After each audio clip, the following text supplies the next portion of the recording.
welcome to Primetime Debate. I'm Tamanna.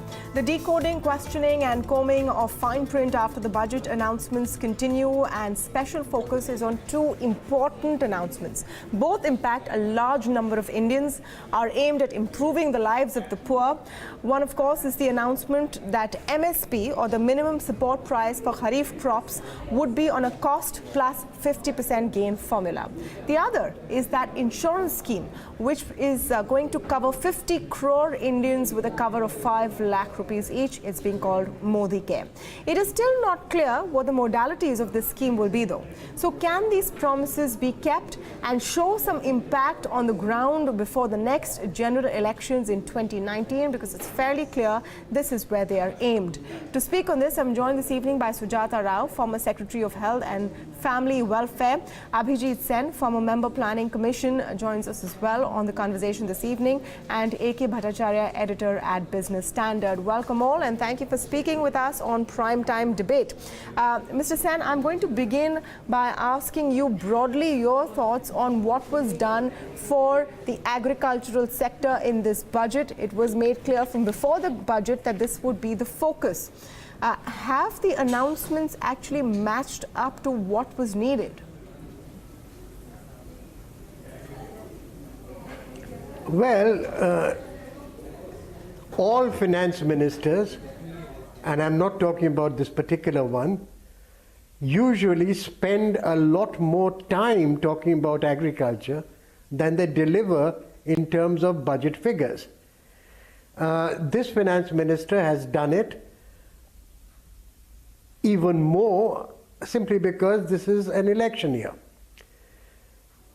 I have been, amongst various things, chairman of the Agricultural Prices Commission. I know that the setting of MSP is something which should be left to an expert body rather than be made either a political context or a formula-driven matter. I think we are getting close by this announcement for a rather dangerous tendency, which is that the Commission for Agricultural Costs and Prices is told that you must not set MSP less than a following thing. I think that would be a horrible thing. However, the moot point at this point is 50% above what cost. Yes. The Swaminathan Commission, which had actually suggested this matter earliest, and which the farmers' organizations have taken up, had said 50% above a C2 cost, which is the full cost of agricultural produce. However, the finance minister in his budget speech said that we are already paying 50% above cost in the case of Rabi crops. We'll extend it to Kharif crops. Now, in the Rabi crops for this year, 50% above C2 was not there for any of the crops. What it was 50% above something called A2 plus FL, which covers the paid out costs but not rent and interest. So really what is being promised is 50% above paid out costs. And if that is the case, then it's a very different ball game, because throughout the UPA years, for example, the actual MSP was 50% above for almost all crops. So, I mean, that's no big deal. So this is a matter which they will have to handle politically somehow. But the main thing about this announcement is that they are promising that they will do it in all parts of the country and for all crops. We fail miserably in it. MSP policy doesn't work, not so much because prices are too low or too high, but because the government organizations in the field can't actually get in there on time or don't have enough money to be able to actually make any difference in the actual purchase. So you've got to get those modalities right, and I don't see that happening very quickly. I'm going to come back to agriculture in a little bit of detail, but I also want to focus on the other big ticket item, which was the Ayushman, scheme. or Modi Care, as it's being called now. And Sujatha Rao, a number of questions on that. How will it be implemented? Who will pay? Will it be that the government subsidizes premiums or pays premiums? All of those modalities will have to be worked out. And in fact, when Finance Secretary Hasmukh Hadia spoke to us earlier today, he talked about it. The big question was, why just 2,000 crore rupees for this? Do you see this scheme actually being able to make an impact on ground in a significant way? To begin with, it's a very big, ambitious announcement to have been made, almost with not much of preparation or thought. So, but then it's a step forward. I mean, if not now, sometime it had to be done. The issue really is that already about 20 states have their own state-run health insurance programs where the people below poverty line are being insured. But because of the public investment being so low, they've not been able to afford giving a sum assured of more than 1 or 2 lakhs. Now, Telangana and Andhra are the highest with about 2 lakhs and 2.5 lakhs. Even Jharkhand, which is such a backward state, recently announced a health insurance scheme for tertiary, secondary, and primary. So obviously, politically, this business of impoverishment due to medical bills is something that they are wanting to address. Now, this 5 lakh scheme, which covers secondary and tertiary care, is only for inpatient treatment. Now, inpatient treatment costs will be roughly, if I may put it, 30 to 40% of the total out-of-pocket expenditures. The majority, the 70% of out-of-pocket expenditures that people incur are on diagnostics and outpatient drugs. Now, that is not getting covered. So the evidence on the existing government-run schemes is, yes, there is certainly some relief for people who have to face a lumpy, unexpected expenditure on a medical case. But it's not really alleviating the problem of catastrophic expenditures or the out-of-pocket expenditures, and so impoverishment is carrying on. How much will this problem get addressed by this scheme is a moot point. The second reason to be a little concerned is that there's already a huge disparity between North and South. South will be able to quickly take advantage of the scheme. It's likely to be a 60-40 sharing basis, where central government will give 60 and the state governments have to be putting in 40%. And the southern states are already quite well prepared, and they have the hospital, they have the supply side quite well in place.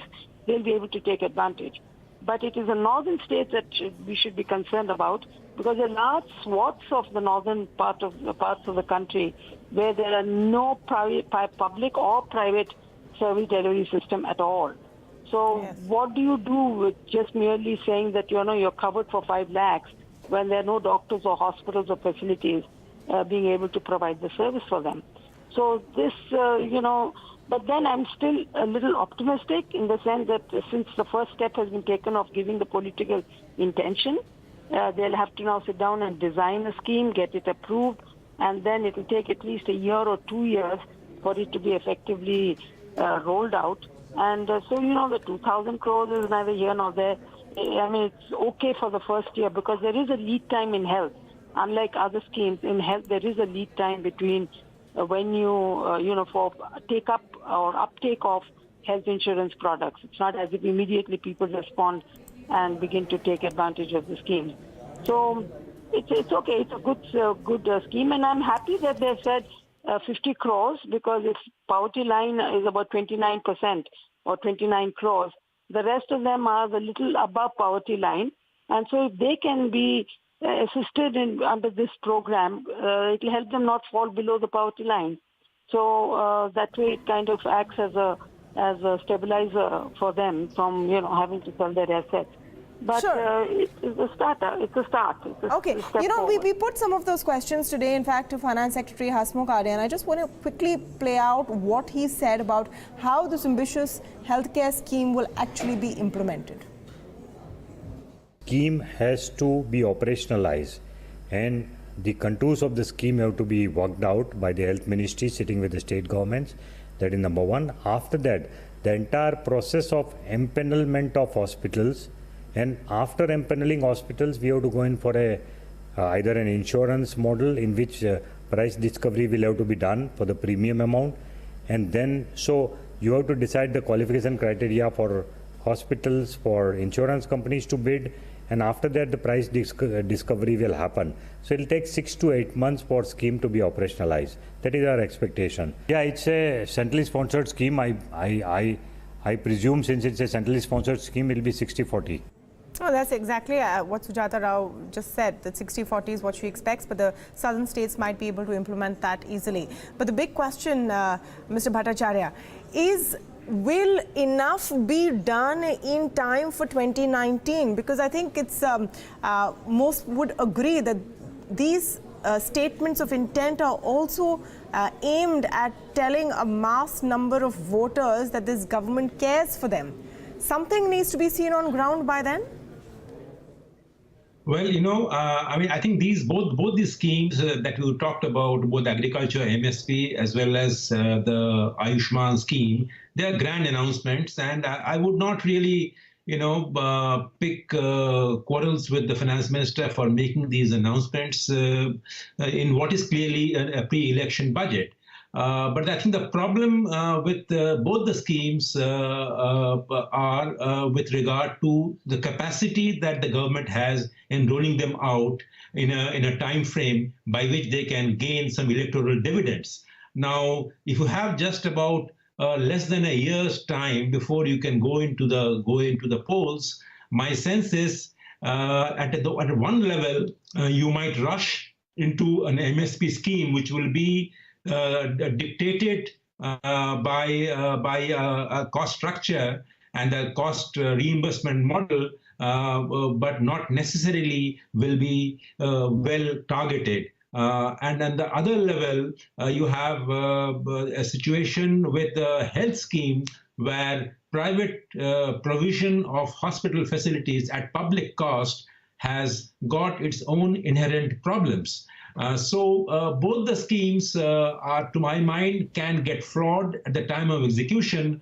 And if enough work is not done, the background work is not done, which is very clear from the budget numbers and the kind of preparation that has gone into both these schemes as of now, it seems that either they might be implemented in a hurry, which would mean there may be a lot of glitches, a lot of implementation problems, and probably these might create other sets of problems, misuse, maybe some corruption, and also poor targeting. So therefore, my sense is both these schemes are aimed at addressing the concerns of the farmers as well as the large number of around 50 crore people in this country. But if the proper advanced homework is not done before they are actually implemented, my sense is that they will not be able to get the kind of benefits that they are intended to. And more importantly, for both the sectors, I think you need capacity building within the government. I don't think for the MSP execution, the kind of procurement agencies that you need in the current system, they don't really function that efficiently or effectively. And similarly, in the medical care system, I do think a rollout of such a scheme must come along with a proper regulatory framework by which the insurance sector and the hospitals who are going to offer these services to the needy people don't misuse the system for their private gains. So the dilemma of private provision of medical facilities at public cost should not become a headache for the government if we want to make the scheme sustainable. Okay, Abhijit Sen, I just want to come back to a few points on the rural sector and which were focused on in the budget, which is an extension to fisheries and animal husbandry, larger allocations, some concessions over there, tax rebates for companies which are in the business of agriculture. Will all of these actually help turn the agriculture into a sustainable business?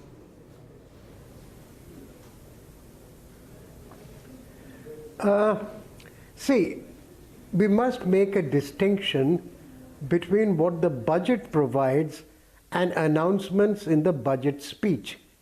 Most of the money that he talked about, whether it's fisheries, animal husbandry, 10,000 crores here, 10,000 crores there, are not there in the budget. They are extra budgetary commitments being made through organizations like NABARD, which is essentially that they will provide a borrowing window for those purposes. Now that leaves it entirely to the, or whatever, the banks and the cooperative organizations, whether they can actually screen that money, and state governments, whether they get it through directly from NABARD. Again, the mechanisms on that are not well defined, but NABARD has been there for some time, and this is just another NABARD window. As far as concessions to the farmer produce organizations or farmer produce companies are concerned, it's a good move. It's essentially trying to make those companies, which are not-for-profit companies under the Companies Act, be given the same tax treatment as the cooperatives. That's okay. I think that was overdue, and I think it's a good move. Whether it will actually change and completely alter the farmers' distress situation, again, it's one of those things which is more talk than walk.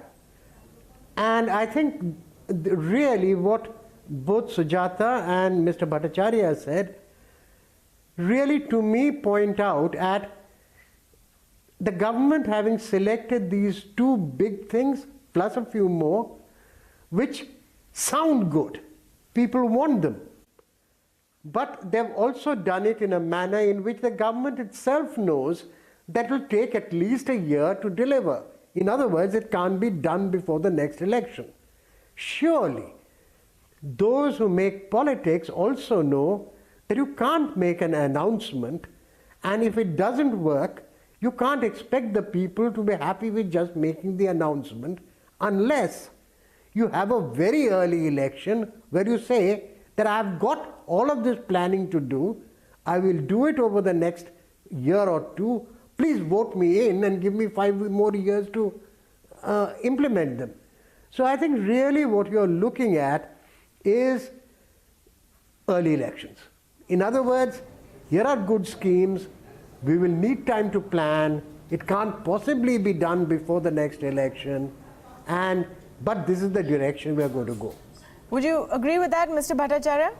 That these budget announcements point to an early election? I would broadly, recognize the points that Mr. Sen is making, and I think these are schemes that are announced before the elections, and given the time frame you have in front of you, which is less than a year, I would imagine that there's a possibility that the general elections and a clutch of state elections, that are important state elections, Rajasthan, Chhattisgarh, Madhya Pradesh, Karnataka, there's a possibility that you club them all together and postpone a few of them so that the anti-incumbency that you may see in some of the states may be neutralized to somewhat, and if you hold them along with the national elections. The schemes such as both agriculture, MSP schemes, as well as the health scheme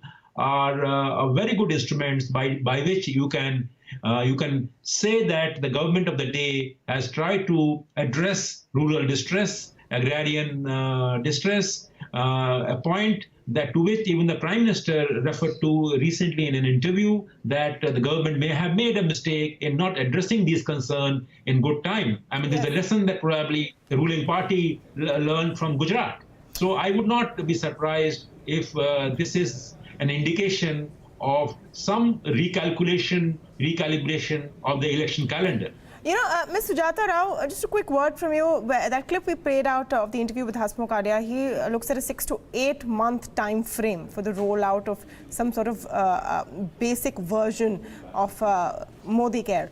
I'm going to call it. Do you agree that that points to perhaps calling elections early, or do you see that as a feasible time frame?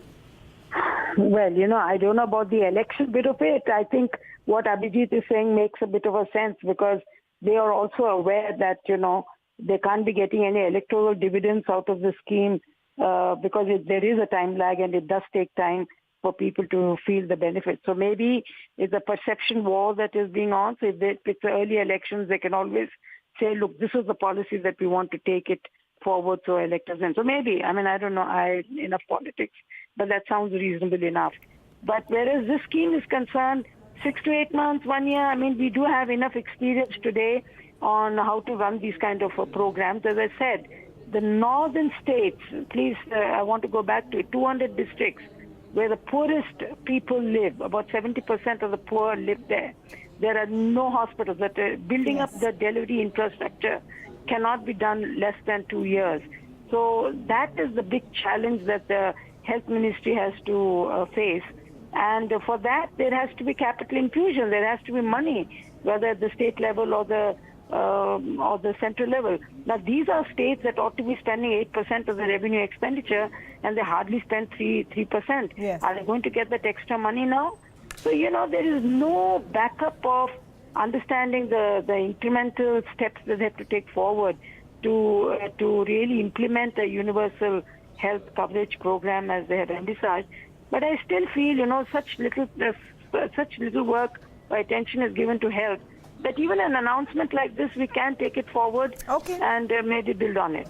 All right. Thank you so much. I'm out of time, but thank you so much, Sujatha Rao, Abhijit Sen and A.K. Bhattacharya, for speaking with us on a Primetime Debate. A very interesting insight there from Abhijit Sen, who says that these two mega schemes would be difficult to implement before 2019, and there could be a hint that this government may want to call early elections.